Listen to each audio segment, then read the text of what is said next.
Oh, my child, may you be blessed on your journey. The spirits are with you always. The great royal courtyard of Umunara Kingdom had never witnessed such silence. Thousands of people filled every corner of the palace grounds. Chiefs dressed in flowing robes stood beside ancient stone pillars carved with the history of the kingdom. Warriors in polished armor surrounded the sacred platform, their spears pointing toward the sky. At the center stood the royal crown. It rested upon a carved ivory pedestal beneath a golden canopy. Around it were the 7 sacred royal crystals: blue, red, emerald, amber, silver, violet, white. For centuries they had remained silent, waiting for only one person, the rightful child of King Abadil. Chief Nadi stepped forward, raising his royal staff. The ceremony begins. His deep voice echoed across the palace. No lies shall survive before the ancestors. No deception shall stand before the royal blood. The crown shall choose. The people answered together. The crown shall choose. One after another, the women claiming to be Zara stepped forward. The first woman walked proudly. I am Princess Zara. She confidently placed both hands upon the ancient crown. Everyone waited. Nothing happened. Not even a single crystal flickered. Chief Nadi slowly shook his head. Step aside. Her face fell. Guards escorted her away. The second claimant approached. My father told me I belonged here. She touched the crown. Silence. Again. Nothing. No light. No sound. The crowd whispered. She isn't the one. The third woman stepped forward. She closed her eyes confidently before touching the crown. Nothing. The fourth. Nothing. The fifth. Nothing. One after another. Hope disappeared. Some women cried. Others argued. I know who I am. There must be something wrong. The crown is broken. The chiefs ignored every complaint. The sacred crown had never made mistakes. Queen Amara sat upon her throne, hiding a smile. Good. Let every false Zara come. As long as the real one never appears, my sons still have hope. Beside her sat Queen Salome. She leaned closer. What if the real princess comes? Amara answered without moving her lips. She won't. You sound certain. I made sure Destiny lost her many years ago. Salome stared. You mean? Amara's eyes remained fixed on the ceremony. Silence. Across the courtyard, Prince Kalechi watched every woman carefully. Something inside him felt uneasy. None of these women felt right. He couldn't explain it. The old stories his father once told him echoed inside his mind. When the rightful queen enters Umunara, the land itself shall know. He looked toward the palace gates. For some reason, he couldn't stop looking there. Far outside the palace, a horse carriage rolled through the busy streets. Inside sat Zara, or rather, Ada, just as she had promised her aunt. Beside her sat her employer, Lady Ifeoma. You've been unusually quiet today. Zara smiled politely. I'm just tired. 3 days of traveling would exhaust anyone. Zara looked out the window. She couldn't explain the strange feeling inside her chest. Ever since entering Umunara, her heart had been beating differently. Every street, every tree, every breeze felt familiar, as though she had once belonged here. She placed a hand over her chest. Why does this place feel like home? Lady Ifeoma noticed. Are you alright? Yes. You don't look alright. I'm fine. The carriage suddenly stopped. The driver shouted. The road is blocked. Outside, hundreds of people crowded the streets. They're choosing Princess Zara. Everyone is running to the palace. Lady Ifeoma sighed. This city has forgotten work today. She turned toward Zara. We'll walk from here. They stepped out. The streets overflowed with excitement. Children climbed rooftops. Old women prayed aloud. Merchants abandoned their stalls. Everyone moved toward one place, the palace. Meanwhile, inside the throne hall, another claimant failed. Still, nothing. Chief Nadi's expression grew heavier.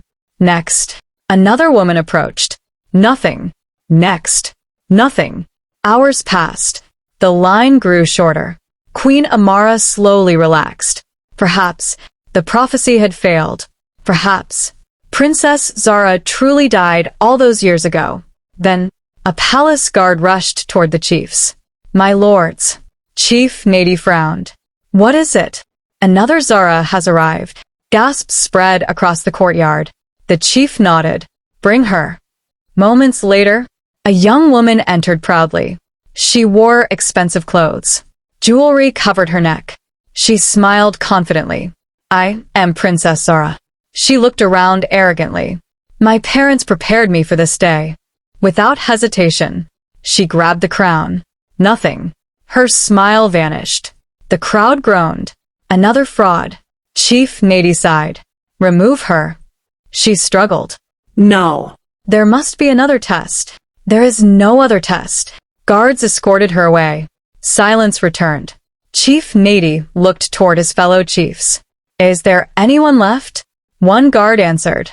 "No, my lord." The courtyard exploded with whispers. Then, who is Princess Zara? Was the prophecy false? Did the royal bloodline end? Queen Amara almost smiled. It was over. Then, a loud voice echoed from the palace entrance. "Wait." Everyone turned. Lady Iphioma hurried inside with Zara behind her. "I apologize. The roads were blocked. We came as quickly as possible." Chief Nady studied them. "Who are you?" Lady Iphioma bowed. "I am Lady Iphioma. I received a royal summons." The chief nodded. "And the young woman?" Before Zara could answer, she remembered her promise. "My name is Ada." The entire courtyard fell strangely quiet. Queen Amara frowned. "Ada? Not Zara?" Chief Nady stared at the young woman for several long seconds. Something about her face, something about her eyes, something about the way she stood, felt hauntingly familiar. Another elderly chief whispered, "She looks exactly like." He stopped himself. Prince Kalechi's heart suddenly raced. Without understanding why, he couldn't look away. It was as though he had known her all his life. Even the palace guards exchanged uneasy glances. The air itself seemed different. A cool wind swept across the courtyard. The 7 sacred crystals remained dark. Yet, for the briefest moment, the white crystal trembled ever so slightly. So faintly that almost no one noticed. Almost. One old blind priest lifted his head toward the heavens. His empty eyes widened. He whispered, "The ancestors have awakened." Far away, hidden within the palace walls, Queen Amara's mysterious allies suddenly opened their eyes at the same time. "The royal blood has entered the palace." One of them stood. "The ceremony must end immediately." Another smiled coldly. "Or the throne will finally remember its true owner." The moment the old blind priest whispered, "The ancestors have awakened," an icy wind swept through the royal courtyard. Every banner hanging from the palace walls fluttered at once. The sacred drums that had been silent all morning gave a low, mysterious rumble without anyone touching them. The crowd immediately fell silent. Chief Nady slowly rose from a seat. His eyes remained fixed on the young woman who had introduced herself as Ada. "There is something unusual about this child," he murmured. Queen Amara immediately stood. "My lords," she said with forced calm, "the ceremony is already over." This young woman herself admitted that her name is Ada, not Zara. Several chiefs exchanged uncertain glances. Before anyone could respond, the blind priest raised his staff. "The ancestors do not listen to names. They listen to blood."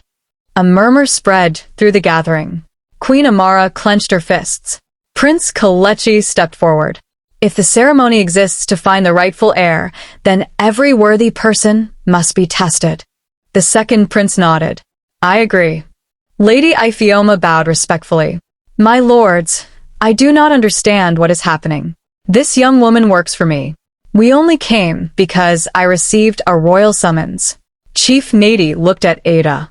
"What is your father's name?" Ada hesitated. "I never knew him." "And your mother?" "My aunt only told me that my mother died when I was very young." The chiefs became even more interested. "Who raised you?" "My aunt." "What is her name?" "Auntie Grace." "And where do you come from?"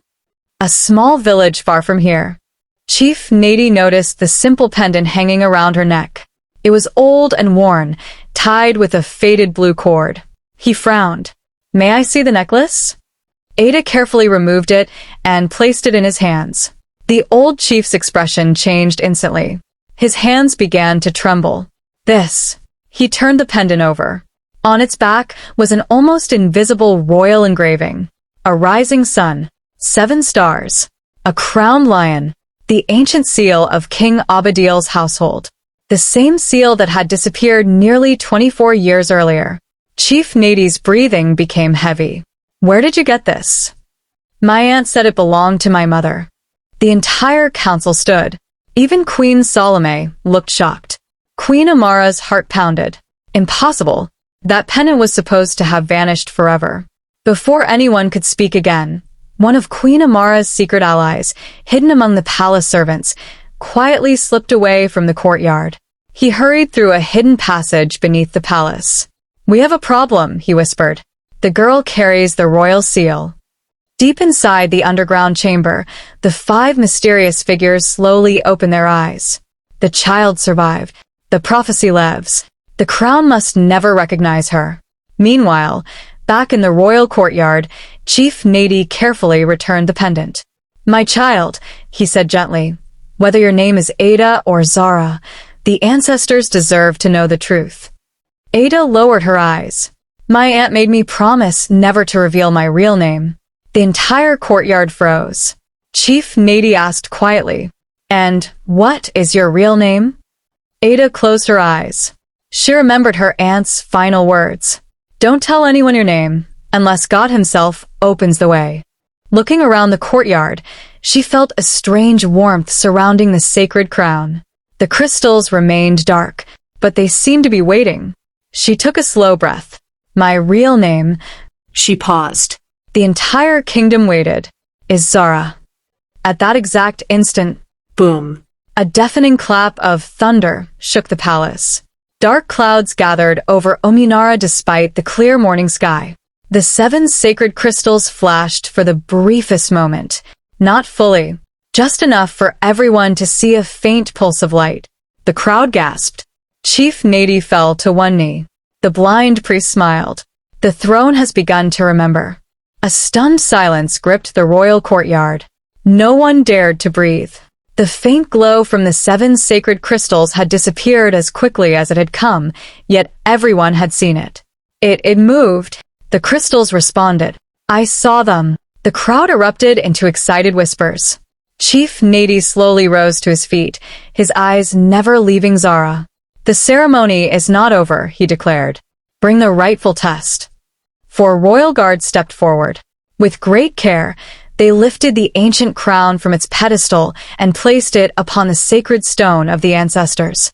The blind priest raised both hands toward the sky. "Only truth may stand before the crown." Queen Amara's face turned pale. She quietly signaled one of her loyal attendants. The attendant slipped away through a side passage, disappearing into the palace. A secret plot. Deep beneath the palace, inside a hidden chamber lit by blue flames, the 5 mysterious figures stood in a circle. "The girl has revealed her true name," one of them said. "The crown has already sensed her." Another replied coldly, "If she touches the crown, everything ends." Their leader nodded. "Then she must never complete the test." He raised his staff, and a cloud of dark smoke formed above the chamber. "Go." The smoke rushed upward through hidden cracks in the palace walls. The final test begins. Back in the courtyard, Zara stood before the sacred stone. Her hands trembled. She had never imagined that a simple journey would bring her here. Lady Ifioma gently squeezed her shoulder. "Whatever happens, don't be afraid." Zara nodded. Chief Nady spoke solemnly. "Daughter of Destiny, place only your right hand upon the crown." She stepped forward. Every eye followed her. Prince Kalechi found himself holding his breath. Even the birds perched on the palace walls became strangely silent. Slowly, very slowly, Zara stretched out her hand. Just as her fingertips were about to touch the crown, a violent wind exploded across the courtyard. The torches went out. Dust filled the air. People screamed. What is happening? The storm. The ancestors are angry. The sky darkened unnaturally. Lightning flashed without rain. The royal guard struggled to keep their footing. Chief Nady slammed his staff against the ground. Protect the sacred crown. The guards surrounded it immediately. Then something impossible happened. From the swirling darkness emerged shadow-like figures with glowing eyes. The crowd cried out in terror. The spirits. No, demons. The mysterious figures rushed toward the sacred stone. Prince Kalechi drew his sword instantly. Protect the princess. The second prince and the other royal warriors charged beside him. Steel clashed against shadow. Although the strange beings had no solid bodies, the princes fought fearlessly, forcing them back. The blind priest shouted, "These are not the ancestors. They are servants of darkness." Queen Amara secretly smiled. Her plan was working. If the ceremony descended into chaos, no one would know whether the crown had chosen Zara. But before she could celebrate, a brilliant golden light burst from Zara's pendant. The old royal seal around her neck shone like the rising sun. The shadow creatures froze. One by one, they began to dissolve into smoke. The golden light spread across the courtyard, pushing back the darkness. The storm weakened. The wind stopped. Silence returned. Everyone stared at Zara in astonishment. She looked down at the glowing pendant in disbelief. I didn't do anything. The blind priest smiled. No, child. It was your mother's blessing. Chief Nady raised his voice. The ancestors themselves have protected her. The people dropped to their knees. Some began to weep. Others shouted with joy. The rightful heir. The gods are with her. Prince Kalechi looked at Zara with newfound respect. Whether she truly was Princess Zara or not, one thing had become clear. The kingdom itself was protecting her. Far away, inside the hidden chamber, the leader of the 5 mysterious figures slowly lowered his staff. Our first attempt has failed. Another figure asked quietly, "What now?" The leader's eyes burned with cold determination. If the crown chooses her, then we will destroy the crown itself.